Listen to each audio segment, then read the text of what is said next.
Good afternoon, families. My name is Heather Deer, the Assistant Director of Parent and Family Programs. I am happy to welcome you to our family webinar series.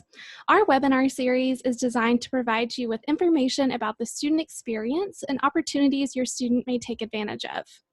Our session today includes a presentation about the 2020 room selection process that will last approximately 30 minutes. At the end of our presentation, there will be time for you to ask questions. We ask that you keep your microphones muted for the duration of the presentation in order to maintain the best sound quality for all attendees. We have learned that the best way for you to communicate your questions is to send them via the Q&A feature in Zoom. You will find this feature at the bottom of your screen labeled Q&A. You can type your questions here. Feel free to submit questions during the presentation. I will serve as the moderator and ask our presenters as many questions as we have time for at the end of the presentation. At this time, I will turn it over to Harriet and Laura. They're both from Residence Life and are very knowledgeable about the room selection process. I'll give them time to introduce themselves and we will get started with our presentation. Welcome, Laura and Harriet. My name is Harriet Kendall. I'm the Associate Director for Administration and Residence Life. And I'm Laura Smith. I'm the Assignments and Occupancy Coordinator for Residence Life. So many people ask, why should students live on campus? The top reasons that we've found is convenience, a sense of community, inclusive housing costs, improved satisfaction with college, strong connections to faculty, and also for students who are doing study away programs, they find that it's easier to have a shorter contract with us than trying to find a shorter contract off campus. So as you know, we have a lot of different things happening with room selection this year. We're excited to share that One Tribe Place is scheduled to reopen for fall of 2020. And then other updates is that Cam Hall will transition to freshman housing next year due to increased enrollment. And we're also closing the Yates basement for repairs. So any current student that is currently in CAM will be eligible for same complex sign up instead of same room sign up for next year. And then they also have the option to go anywhere else on campus. The basement of Stiff and Madison will also close for next year for repairs, and those current residents, just like CAM residents, will be eligible for the same complex sign up. Some other exciting news that we have is that the Modern Languages will be relocating to Landrum second floor and Hardy second and third. And current Hardy and Landrum residents that are in the spaces that Modern Languages will be for next year, they will be eligible for same building sign up. And so they will get to still come back to the same building, just not necessarily the same room. We also are relocating the Africana House to Landrum ground level, and any current Landrum residents that are in those designated spaces for Africana House will be eligible for same building sign up. Substance-free housing will also move to Pleasance Hall, first floor. Current first floor residents that are designated in those rooms will be eligible for same building up also. Block housing will consist of blocks of 4. And so what that means is that students in a group of 4 will be eligible to go into a suite style or an apartment style housing. And that will also occur during traditional housing selection. So block is not its own process anymore, and it's only limited to 4 people versus 6 or 10. Select rooms will be held back for upper level buildings to ensure that we have enough beds for rising sophomores, but we will be excluding singles and apartments from that. And when we look at our numbers, we definitely will have plenty of beds for everyone, and just like in previous years, seniors and juniors will go prior to sophomores. So who is eligible to live on campus? All eligible returning students, both undergraduate and graduate, who wish to live on campus, they would just need to sign up with the 2020-2021 housing application and contract by 5 p.m. on February 28th of 2020. If they get that done in by the deadline, they can definitely participate in this room selection process. The university implemented a 2-year residency requirement beginning with the class of 2023. So all of those students need to go ahead and complete that application and contract process for 2020, 2021. If they would like an exemption, there is a process for them on the application to request that. There is a set list of possible reasons for an exemption, and your student can read through that on their application. So we look forward to having all of our freshmen and sophomores on campus next year. So again, to stress the date, February 28th by 5 p.m., anyone who has signed a contract by that time will be eligible to participate in room selection. If any student signs a contract after that time, that means that they will be either assigned by our office in April, or if they're in a roommate group, the students will be able to go ahead and pull into a roommate group that way, but they just wouldn't have a specified time slot during the room selection process. So it's really important that they have those contracts signed by February 28th by 5 p.m. Another big reminder is that once students have signed a housing contract, they are committing to pay for on-campus housing for the full academic year. So what that means is that you are committing to being on campus before you actually know what your room assignment will be. And that is also including of the one of our Tribe Square apartments. And with that, that is an 11 and a half month contract. And so that does work slightly different.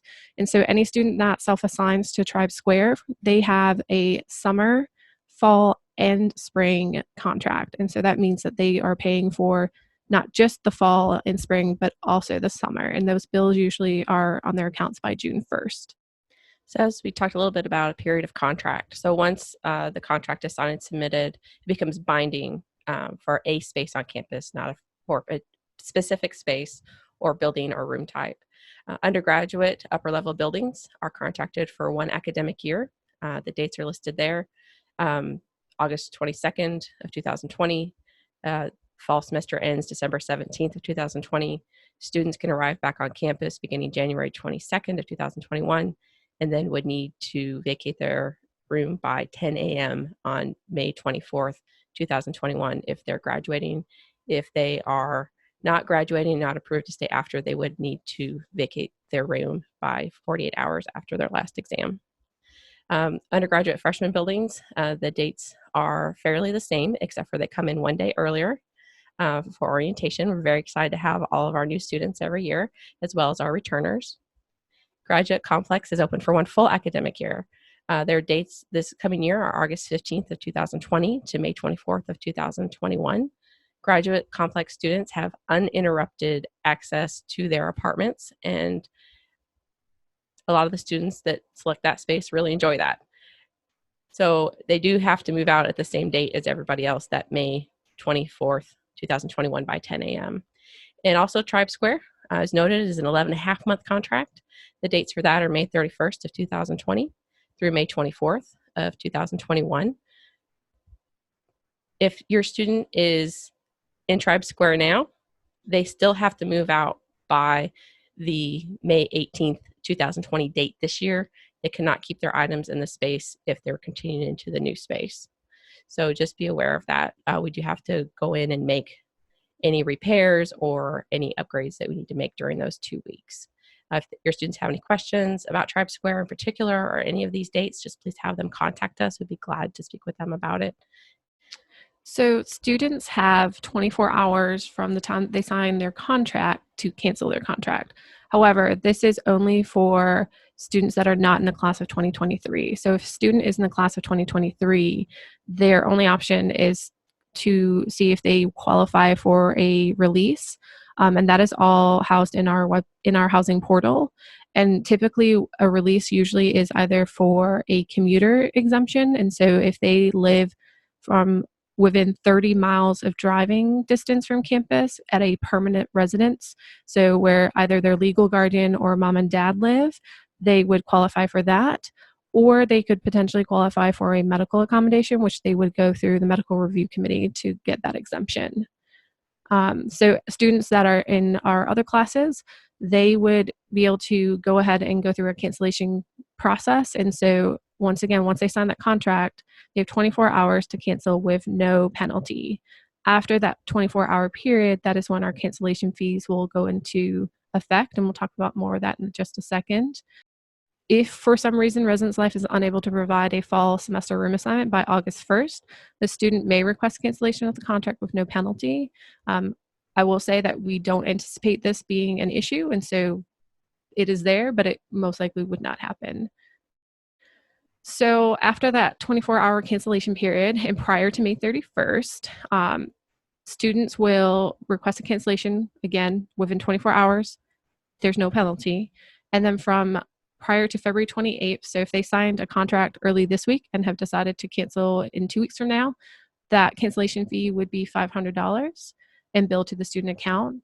The next cancellation fee timeline is February 28th to March 31st, and that request when they cancel is $1,000.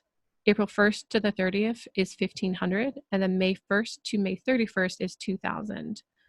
After that May 31st deadline, they are no longer able to cancel their housing contract, but they're able to go in and ask for a release from their contract through the housing portal. And so if something has occurred from when they initially signed their housing contract to summer or even into August or September, they're able to go in and request a release petition.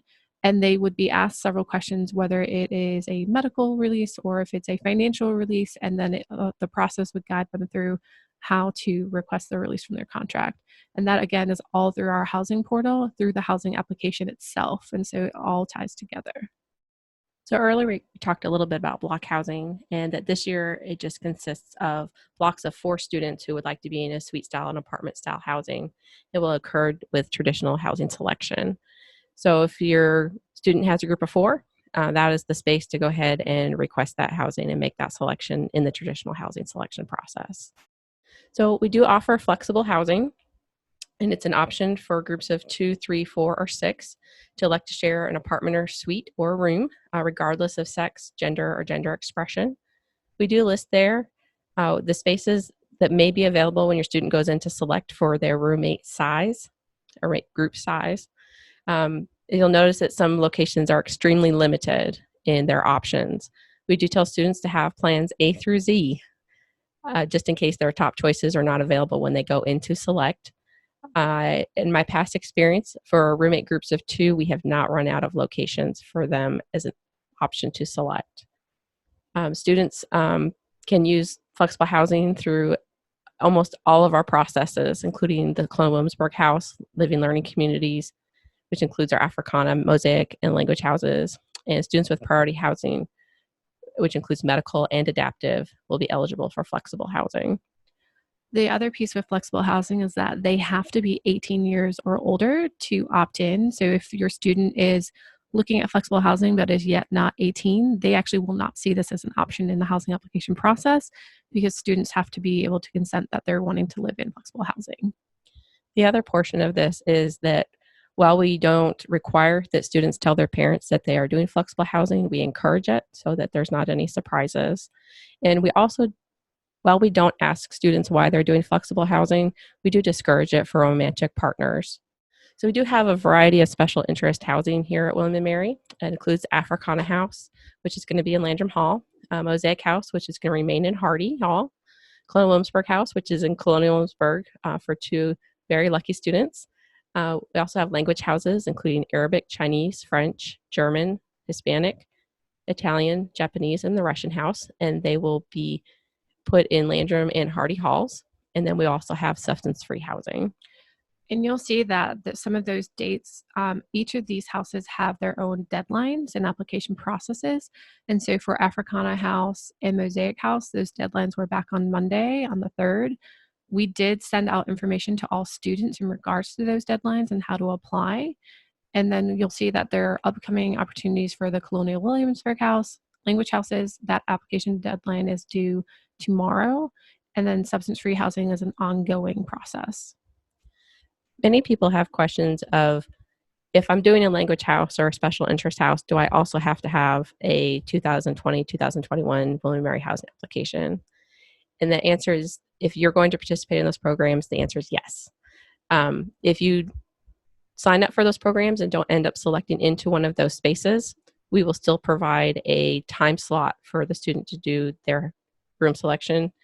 They'll receive that on March 12th for the regular selection that happens the week of March 24th. So then we also have priority housing. And so priority housing includes medical accommodations, and that is all approved through SAS, through our Student Accessibility Services Office. And so any student that has an approved accommodation, we get that list directly from the SAS office and then reach out to students to let them know that they have been approved. If you have a student that thinks they may have SAS accommodations on file but do not receive an email from us to set up a priority registration time, they need to reach out to us and to SAS to make sure that they have that accommodation in place. Then we also have adaptive housing that falls under there. And so making sure that those timelines are met, because after February 28th, it will be rare that we'll be able to approve students because we're then already into the housing selection process. Any student that is requesting a medical accommodation or an adaptive housing accommodation, they have to have that submitted no later than February 28th. We have students that have already begun reaching out and we're in communication with them. And then just making sure that, again, to participate in that, they have to have a contract signed by the 28th. So with adaptive housing, we seek to provide adaptive housing for students with documented needs. To request adaptive housing accommodations, they would need to email living@wm.edu. And the reasons that many people request that is for gender identity, religious need, or recovery from substance abuse. If your student feels like that they may need adaptive housing for a situation that's not listed there, they can feel free to please contact us or stop by and see us to have a chat. Each request is considered on a case-by-case basis, and supporting documentation may be requested. And adaptive housing is not necessarily automatically transferable from one academic year to the other. And the university does reserve the right to make final decisions regarding all adaptive housing requests. So once again, they can email us at living@wm.edu, or they can stop by and chat if they have any questions. So one of the bigger questions that we get asked is, are there singles for sophomores? So the way our singles work is that priority goes to our SAS accommodations. And so anyone who has an approved accommodation for a single, the students are placed to those singles first. And then what singles are left after that process go to seniors first and then juniors. And so by the time that sophomores are eligible to go in and start the room application process and assign to a room, there most likely is not singles available. So if you have a student that you know needs to have a single for a medical reason, now is the time to start working with our SAS office to get that approval in, and so that we can make sure that they have a single at that time. Because I will say that if we wait and then we get to summer and students realize that they may need a single for a medical reason, it is much harder to get them into a single at that point in time versus at this time when we're going through the housing process itself. We do tell students that sometimes singles do come available during the academic year, and sophomores can absolutely request a room change if interested. And we do have students that they may go into a double at this time during the room selection, but if a single opens up in the summer, they may be able to get into a single at that time. Or at mid-semester, when we have students that are graduating or doing study away, then those singles become available and we'll assign students at that time. So there you can see the timeline for our entire process. The application opened on February 3rd, very excited, and it is due at 5 p.m. on February 28th to participate in the room selection process. That is the same date of the deadline for medical accommodation and adaptive housing requests. So on Monday, March 2nd, we're going to start our fraternity and sorority online room selection process. They are the first group to go through. And once they make their selection, then they will be done and not take part in the rest of the room selection process. We also open on March 2nd for the Mosaic House and Africana House to do their online selection process. And then the following day, March 3rd, we start the same room sign-up process. That requires that at least one student be returning to the space. Not all of the current residents have to return. We have to have at least one. But the person who is staying also has to fill the rest of the space. So if it's a suite of 4 people, they have to have 4 people in their roommate group. If it's an apartment of 6, they have to have 6 people in their roommate group to go ahead and select that day. They also have to have told us on their application by that February 28th deadline that they want to do same room sign up. So they will receive a same room sign up time slot for that day. So the following day, March 4th, is same building complex sign up. They have the same requirements as the same room sign up group, except for they are going to assign into the same building into an available space, or the same complex in an available space.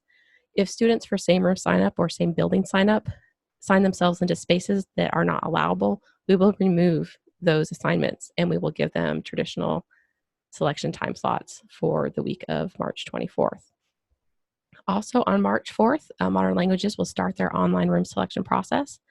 And very exciting this year for the first year, our William and Mary and St. Andrews Joint Degree Program students currently at St. Andrews will be signing up with a staff member on site for their housing assignment. Many of our students at the St. Andrews and William and Mary Joint Degree Program have not lived here or have not gone through the room selection process. So this is very exciting that they get this additional help. So then on Wednesday, March 5th, we will send out students who have requested priority room selection. So again, that's medical or adaptation accommodations, and that will go out. So then what that means is then they will schedule times with us to meet when their room selection comes on. And so then March 12th, all traditional room selection time slots will be emailed out. And so at this point in time, all students will know exactly when they'll be going in to sign up for their housing. So then Monday through Friday, March 16th and the 20th, priority room selection will begin. And so what that means is anyone who is eligible for that, they will come into our main office and meet with our staff, and will be able to go and choose their rooms at that time.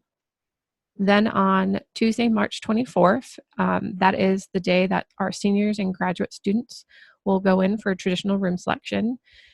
And so what that means is that if they are a roommate group, they will be able to go in from 9 a.m. to 2:30 to fill a room. And when we say must fill a bed, that means that if they are looking at a suite, they would have to have a group of 4 to fill that suite. If they're looking at a double, they would have to have 2 people to fill the double at that time. And then that includes the available singles apartments also at that time. And then from 3 to 4:30, students who are wanting to go in at random with a roommate, they would be able to go in and select a bed at that time.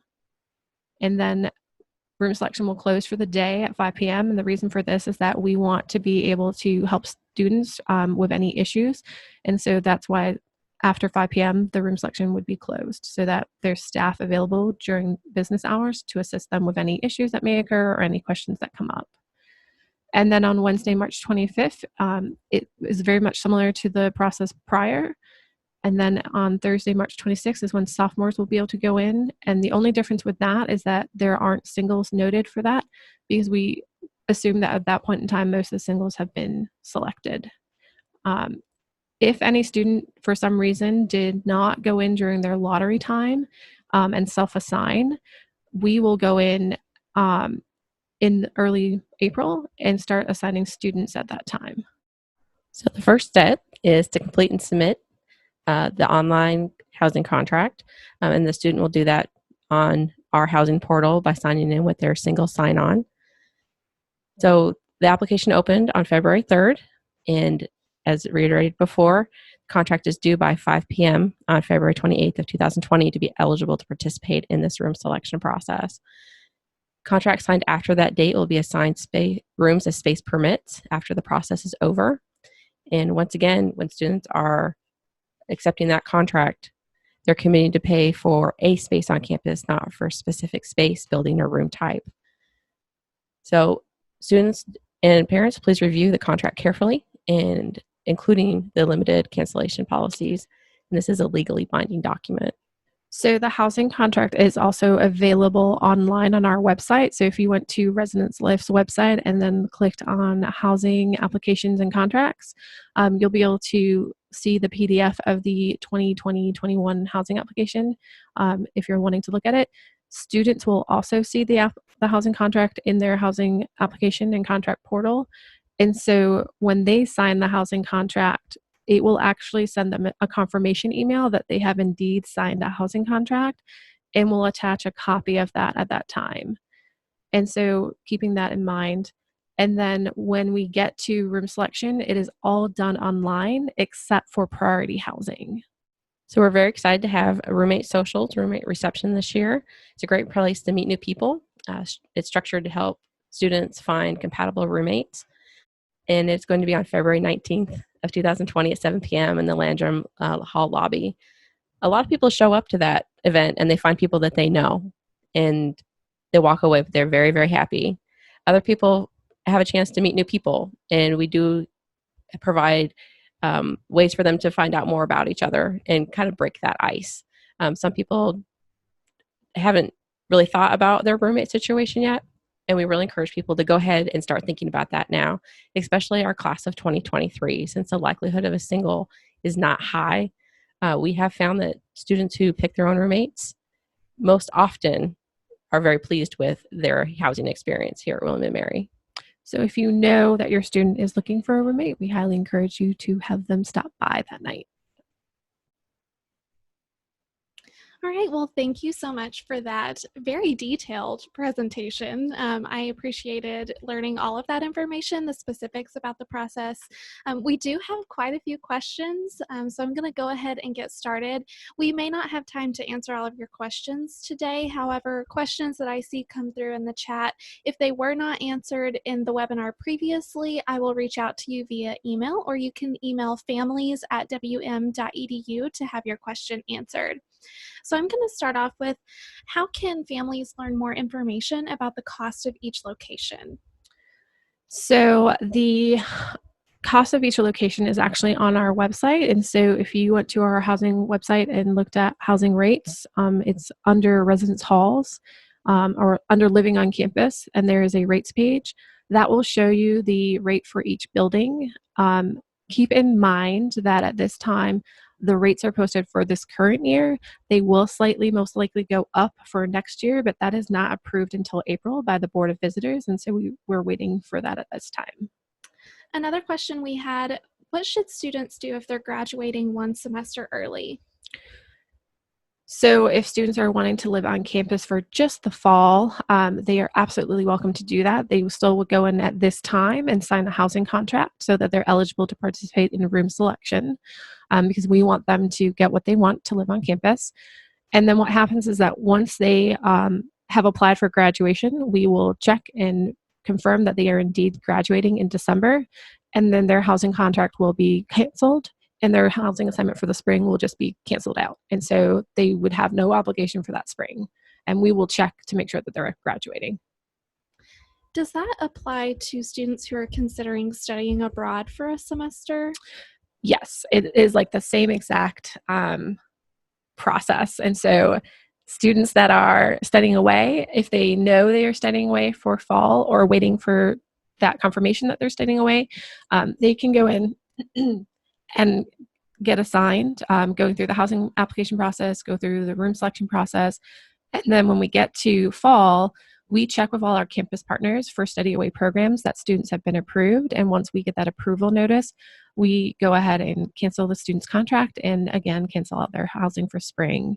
Now, if you have a student that is planning to study away for fall and come back in the spring, we would ask them to go ahead and still go through the process just to make sure that they are secured for housing for next year. But then if they get approved, again, we'll just go through the process of canceling them out. If a student already knows right now that they have been approved for study away for fall, they don't necessarily need to go in and do a housing contract at this time. They can go in the fall, in October, and they can go ahead and do a housing contract at that time through our spring application process. We do recommend for the class of 2023 that they go ahead and do the housing application. There is a section in the beginning under exemptions where they can note that they're thinking about doing study away and then proceed through the rest of the application. Anybody who has their contract canceled or voided due to study away, there's no cancellation fees involved. It's very important for students to remember that. And also the ones that find that they are going to be they find themselves in a fall study away, if they're going to be returning for spring, our spring housing application opens in the beginning of October, and they're welcome to go ahead and submit their spring application at that time. And one point of clarification, I know we've gotten a few questions about this. Most of these processes occur online. So the housing contract is online, their room selection will be online. Are there any exceptions to that online component? The only exception to the online component is if a student was approved for priority housing, and they will get an email to come and meet with us during priority housing selection week, and they'll meet with staff to get assigned to their rooms. Otherwise, everything else is done online through the housing portal. So if a student is rooming with a student who is going to be studying away for a semester or graduating early for a semester, what does it look like for the other student in the room?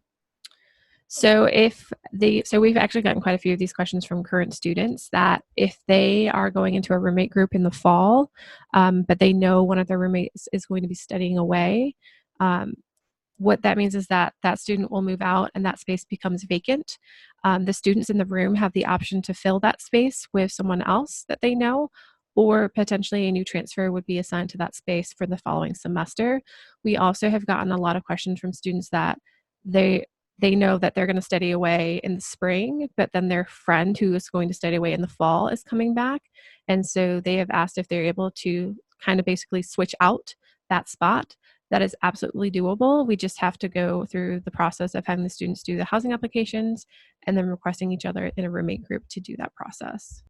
We've had a couple questions about the process for incoming freshmen, so the class of 2024. If you just want to touch on that briefly, more information will be coming out May 1st when the Tribe Guide goes live. This webinar is primarily focused on current students. I'm not sure if Harriet has anything else to add about 2024, but more information will be coming May 1 when your student begins getting more information from William & Mary. So right now, nothing has changed for our freshman process. And so more information will definitely come out on May 1st. Students will be able to apply at that time online through the housing portal, just like our returning students, and they will go through the housing application and contract at that time. But that piece has not changed for the upcoming year. So if a student has a medical accommodation for a single, are they allowed to sign up for block housing? No. So singles are outside of that block housing. So when we say block housing, that is suite style or apartment style. And usually that is a group of 4 people or a group of 6. And so depending on the building style. Now, if a student has a medical accommodation for a single and they are looking with a group of friends to live together, they could potentially look at an apartment style where each person gets their own room in buildings such as the Graduate Complex or over in Tribe Square. One parent asks, do we know the percentage of juniors and seniors that live on campus in comparison to freshmen and sophomores? I don't have the numbers off the top of my head, but I can tell you that a rough number from this year, we had about 600 juniors and then about 800 seniors living on campus. So roughly between the two, we had about, on average, for the last 5 years, we have seen about 1,700 students for juniors and seniors remaining on campus. And then our sophomores for next year will be required to live on, and so there will be about 1,500 sophomores living on campus. If a group of students is wanting to do block housing for 4, but they're not sure they have 4 roommates, what are the best options for them during the selection process? The best option for them, so depending on their class, because keep in mind that seniors and juniors will go first and then sophomores, we would encourage them to find a group of 4 so that they can assign to a suite or apartment style. But then we always tell students to have backup to their backup. But with that, they would be able to go in potentially during the time from that 2 to 5 o'clock time frame or the 2 to 3 time frame during their room selection day and see if they could assign to a suite, but keeping in mind that it just may not be available because students have gone in and signed already during that time. And they also, if they assign it to a space and don't fill it between that 3 and 5 p.m. time period, they're going to get a random person moving in with them as well. So they should really concentrate on finding that 4th person so that they all know each other. And again, we recommend them coming to that roommate mixer because it's not just for students looking for a roommate in just a double. It may be students looking for a roommate in a suite or an apartment because they're looking to fill that block and get assigned to those spaces. If a student has a medical accommodation this year for housing, do families and students need to fill out the paperwork again for next year, or does it carry over? That's done on a case-by-case basis. We are asking students who think that they need to continue their medical accommodation for next year to reach out to Student Accessibility Services office immediately to verify that their approval is also for next year. Our office doesn't make the determinations for that. We just take the list that Student Accessibility provides when making those appointments for priority housing. In that same vein, the family asks, the daughter chose their roommate this year, but the roommate did not have a medical accommodation. Will the roommate follow in this year? Yeah, so anytime that a student has medical accommodation, we do allow them to choose their roommates just like our other students. And so if they had a medical accommodation this past year and a roommate, then they will get into a roommate group again together on the housing portal, so that when your student is meeting with us for that priority housing selection timeline, we will be able to see that they have indeed opted to be roommates again and get them signed up together. Do students need to specify the exact room number that they want, or is it a specific room type? They get to specify a room type. So when they go in on their time slot day, they will be able to see what is available in the buildings at that exact time. And so they'll be able to see building and room numbers. There's no guarantee to a certain room number unless they were eligible for same room sign up. For suites and apartments, do students clean their own bathrooms and provide their own supplies? They do have to clean their own bathrooms. They can get toilet paper from the duty office. And if there are cleaning supplies available in their duty office, they can. But most students do prefer to bring their own clean supplies for how they like the smell or how they like it cleaned. But yes, and the same also applies, I believe, for suites and apartments. Absolutely. Can a student be part of a group, maybe four in a suite, if one of the students is graduating early or studying abroad? Absolutely. Are students required to commit without knowing how much the cost of housing will be? So they are, but again, so our current housing rates are within the housing portal and on our website, and we don't anticipate them going up in a large amount. It's just that we have to wait on the Board of Visitors meeting in April for those approved rates, but I don't see them going up a whole lot for next year. If students have questions about the room selection process, where should they go on campus to have those questions answered? They should stop by the campus center and come up to the Residence Life office in 212, and they will be able to walk in and pretty much ask someone to direct them for their question.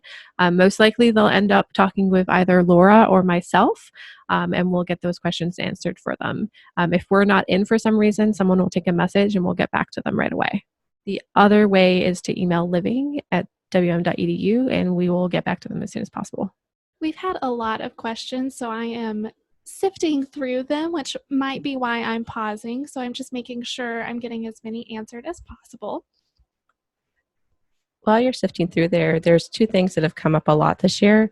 The first one is if you are dropping somebody from your roommate group, students need to be aware that the student that they're dropping from the roommate group gets an email letting them know. So we need students to definitely communicate with each other about their different scenarios of who they might keep in the roommate group or might not. The other important thing is that students are making sure that they're filling out the correct application. They need to make sure if they're wanting to participate in room selection, they're filling out the 2020-2021 housing application. We do have some students who are filling out other applications where we think they're trying to do the correct one, but we are sending them reminders to go in and do the correct one. So make sure your students are looking at the correct application if they want to take part in this process. For a group of rising sophomores, how realistic is it for them to think they will be in block housing for a group of four? Should they prepare for that outcome, or should they make plans just in case it doesn't happen? I would say there is a good probability of them getting a suite. I know that we have sophomores currently even in Landrum and Chandler, over in Hardy, and we also have students over in DuPont, and those are our main suite style housing. We also do have the graduate complex building for undergraduate students, and I know that there are a couple of apartments that have sophomores out there. So it really just depends, and it changes every year on what juniors and seniors are looking at, and so that's something to keep in mind too. But I would say there's a pretty good chance, being that we have so many sophomores already in the suites this year. Additionally, if they get into the system and they don't see a building available that they would prefer when they go into select, they can break up their roommate group into two groups of two. And then the roommate group leaders in each one of those groups would go during their time slot to select for them and their roommate. There seems to be a little confusion about the if my student is graduating or studying abroad, the one semester versus the full year. Can you explain again what happens to both the student and the roommate of the student if they are studying abroad in the spring or graduating in the fall? So the student that remains in the room, they have the option to find a roommate of their choice or potentially get assigned with an incoming transfer student. The student that is graduating or studying away, their only piece is that we get notified by our campus partners that the student is either graduating or studying away, and then we will reach out to the student and let them know that we will cancel their housing contract and remove their spring assignment. But then for that roommate that's staying, again, they have the option to either find a roommate or potentially get assigned a roommate at random.